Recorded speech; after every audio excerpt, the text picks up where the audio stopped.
me dy festa më të mira, me Fitr Bajramin dhe Kurban Bajramin. Vëllezër dhe motra, sot ne jemi në festën e Kurban Bajramit, festa më e madhe që ne si musliman kemi.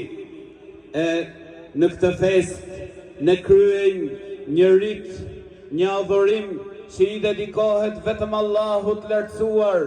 E kjo fest na lidh fort me njërin prej profetëve më të zgjedhur të Zotit gjithësisë, me babain e profetëve, siç njihet ndryshe, me Ibrahimin alayhis salam. Ibrahimi alayhis salam është njëri prej profetëve më të zgjedhur të Zotit gjithësisë. Është shembull për besimtarët, është shembull për thirrësit në fenë e vërtet. Ibrahimi alayhis salam ka dhënë shembull për ne, për çdo gratë shoqërisë, për të rinjt, për të moshuarit, për thirrësit.